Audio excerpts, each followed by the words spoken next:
एक बार फिर से आपका स्वागत है हमारे YouTube चैनल निरखो हिंदुस्तान में। हमारी कंटिन्यू यात्रा जारी है सालासर से मुकाम द्वारा समरातल होते हुए अभी हम लोग जा रहे हैं सीधा देशनोक और आपको माताजी का करवाएंगे दर्शन। तो बने रहिए वीडियो में कंटिन्यू। और अभी हम लोग पहुँचे हैं नोखा में, जिसको नोखा मंडी के नाम से भी जाना जाता है। यहाँ धान की बहुत बड़ी मंडी है, इसलिए यहाँ इसको नोखा मंडी कहा जाता है। तो आप देख सकते हो गाइस, ये है नोखा मंडी का मार्केट। शायद बस स्टेशन भी हो सकती है। और अब हमें पूछना पड़ेगा किसी भाई साहब से रास्ता आगे के लिए। तो चलो किसी भाई साहब को पूछते हैं नोखा से आप देशनोक का एड्रेस।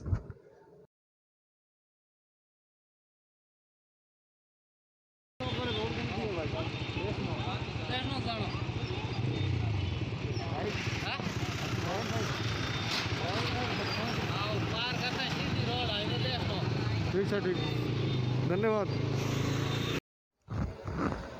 तो भाई साहब ने एड्रेस बता दिया है। बोले सीधा रेलवे फाटक क्रॉस करके राइट साइड में आपको रेलवे पटरी के पास में जाना है। और यहाँ से मैं बता देता हूँ कि आपको नोखा से देशनोक की जो डिस्टेंस है वो लगभग 35 किलोमीटर्स की है। सीधा हाईवे, एकदम हाईवे रोड है और कोई दिक्कत नहीं है गाड़ी चलाने में। अभी हम लोग नोखा से धीरे धीरे बाहर निकल रहे हैं और आगे जो आएगी हाईवे, ये अभी हम लोग हाईवे पे चढ़ गए हैं। और ये है नागौर से बीकानेर की एक्सप्रेस वे कह सकते हैं आप। सीधा हाईवे रोड है, मेगा हाईवे जैसा है, काफ़ी शानदार नज़ारा है। और ये छोटे छोटे गांव अभी और भी आने वाले रास्ते में। और अभी हम लोग पहुंचे हैं बामटसर, जो आगे आपको बोर्ड नज़र आएगा अभी बामटसर का। और आगे टोल प्लाजा भी आएगा बामटसर का। ये आप देख सकते हो, ये जो मंदिर है ये इसके लेफ़्ट साइड में, ये जो आपको आगे बोर्ड दिख रहा है ये है बामटसर का बोर्ड। और बामटसर भी काफ़ी बड़ा गांव है। तो अभी हम लोग सीधा चलते हैं देशनोक। तो बने रहिए कंटिन्यू वीडियो में। अभी ये देखिए काफ़ी शानदार नज़ारा है, छोटे छोटे गांव रोड पर, बहुत ही खूबसूरत नज़ारा है, हरियाली है। ऐसा लग रहा है मानो पंजाब के कहीं सड़क पे चल रहे हैं हम लोग। और ये है बामटसर का टोल प्लाज़ा। तो अभी चलते हैं कंटिन्यू। टोल प्लाज़ा को क्रॉस करने के बाद में हम लोग आगे आते हैं तो काफ़ी शानदार बना हुआ ब्रिज हमें दिखाई देता है सामने। और काफ़ी शानदार रोड है। और आप देख सकते हो रेगिस्तान का नज़ारा, काफ़ी खूबसूरत। और यहाँ पर जो निर्माण किया गया है एक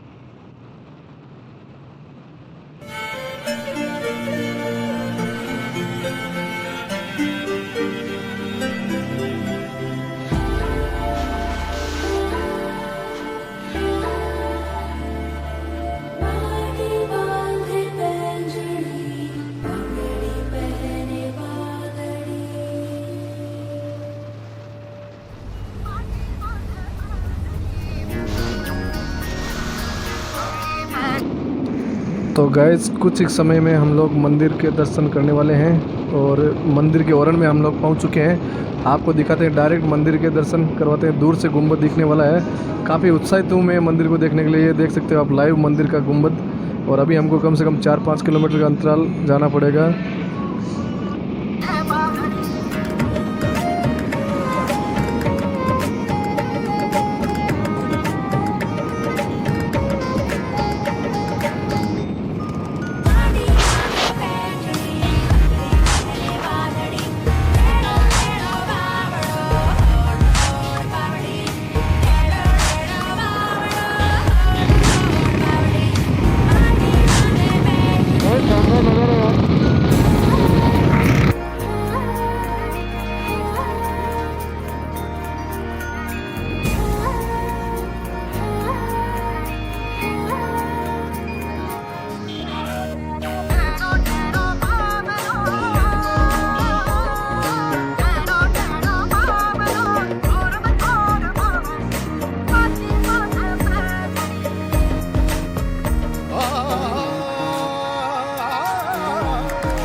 तो फाइनली गाइज हम लोग पहुंच चुके हैं देशनोक करणी माता जी के मंदिर।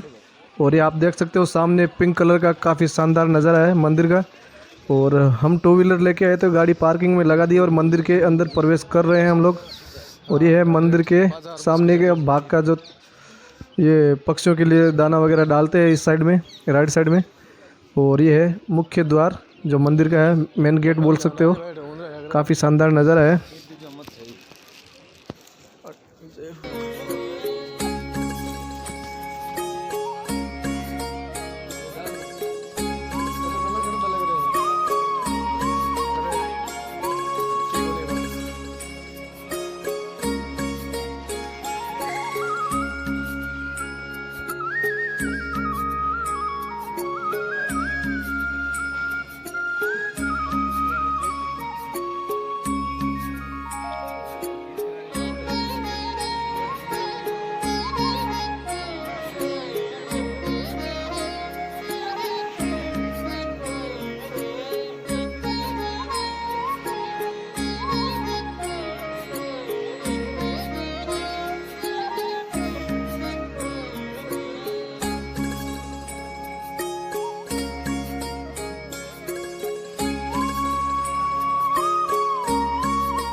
करणी माता जी के मंदिर की अगर बात करूं तो ये मंदिर राजस्थान के बीकानेर ज़िले में स्थित है।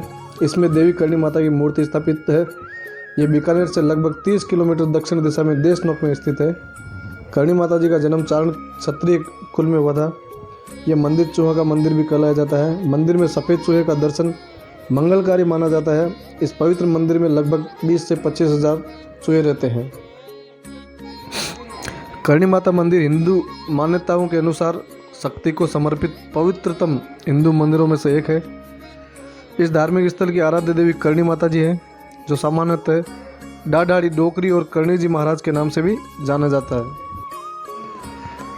करणी माता जी को महाई माता भी कहा जाता है। 2 अक्टूबर 1387 से लेकर 23 मार्च 1538 तक उनका जीवन रहा।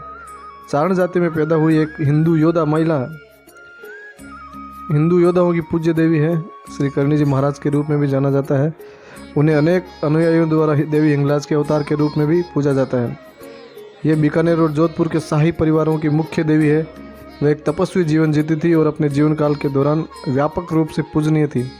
बीकानेर और जोधपुर के महाराजाओं के अनुरोध पर उन्होंने बीकानेर किले और मेहरानगढ़ किले की आधारशिला रखी, जो इस क्षेत्र के 2 सबसे महत्वपूर्ण किले हैं। उनके मंदिरों में सबसे प्रसिद्ध राजस्थान में बीकानेर के पास देशनोक के छोटे से शहर में है, जो मंदिर अपने चूहों के लिए प्रसिद्ध है, जिन्हें स्थानीय रूप से काबा भी कहा जाता है, जिन्हें पवित्र माना जाता है और मंदिर में सुरक्षा दी जाती है। उनके जीवन काल के दौरान उन्हें समर्पित एक और इस मंदिर के मायने में अलग है।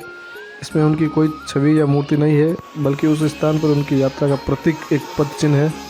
करणी माता को दाढ़ी वाली डोकरी या डाढ़ाड़ी डोकरी, जिस दाढ़ी वाली बूढ़ी महिला जिसको कहते हैं, के रूप में भी जाना जाता है। एक और प्रसिद्ध मंदिर है जो बेसरोली रेलवे स्टेशन के पास, नागौर जिले में बेसरोली रेलवे स्टेशन के पास खुर्द में स्थित है। माँ करणी और इंद्रबाई महाराज का यह मंदिर बीकानेर के महाराजा गंगा सिंह जी ने बनवाया था। राव जोधा के शासनकाल में करणी माता ने मेहरानगढ़ किले की आधारशिला रखी थी। उनके आदेश से राव जोधा के बेटे राव बीकानेर एक नए शहर का निर्माण किया गया, जिसका नाम था बीकानेर। करणी माता जी के जीवनी की अगर बात करूं तो वैसे तो बहुत लंबी चौड़ी उनकी कहानी है, लेकिन मैं शॉर्टकट में आपको बताना चाहता हूं कि करणी माता जी यानी कि मिहाई माता, किनियाड़ी माता, डाढ़ी वाली माँ, इसको बहुत नामों से जाना जाता है। किनिया और देवल देवी की बेटी थी, जो सुहाब गांव में रहते थे, जो कि फड़ौदी से यानी जोधपुर जिले के फड़ौदी से लगभग 20 मील दक्षिण पूर्व में है। माँ करणी ने यहाँ अनेक चमत्कार दिखाए। जब वह 27 वर्ष की हो गई तो उसका विवाह रोहड़िया वंश के केलू जी के पुत्र देपाजी और साटिका के जागीरदार से हुआ। बाद में उन्होंने अपने पति से अनिच्छा व्यक्त की।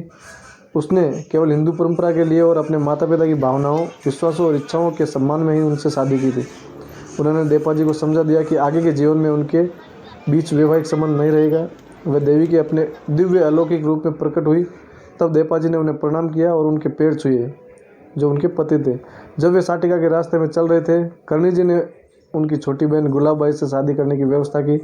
ताकि उनका जीवन वैवाहिक जीवन सही रहे। वे स्वयं अपने पति के समझौते और समर्थन के साथ जीवन भर ब्रह्मचारी रही जब तक उनके पति की मृत्यु 1454 में हुई थी। माँ करणी जी अपने पति के गांव में लगभग 2 साल तक रही, लेकिन उनके पास 400 गायों का समूह व 200 ऊँटों का एक बड़ा टोला था जो उनके पिताजी ने दिए थे, या आप समझ सकते हो कि दहेज में दिए थे। उनको उनके पिताजी महाजी ने उपहार के रूप में दिए थे। इसलिए एक कुआं वाले तथा कम पानी वाले गांव में इतने पशुओं को पानी की पूर्ति नहीं हो पाई। इसलिए ग्रामीणों का यानी गांव वालों का भय और आक्रोश जल्द ही सक्रिय विरोध में विकसित हो गया। इसलिए करणी जी स्वाभाविक रूप से कुछ नाराज हो गए और कहा, कल सुबह मैं अपने परिवार और पशुधन के साथ तुम्हारा गांव छोड़ दूंगी और वहां जाऊंगी जहां मेरी प्यारी गायों को भरपूर मीठा पानी और अच्छा घास व चारा मिले। आप ग्रामवासी मेरे हिस्से के जल व संसाधनों का उपयोग कर सकते हो अब तथा यहाँ इस गांव में अपर्याप्त मात्रा में पानी की कठिनाइयों को झेलना जारी रखोगे। उन्होंने आगे गोधन के साथ विचरण किया। उन्होंने और उनके अनुयायियों ने एक बार जांगलू गांव में डेरा डाला था।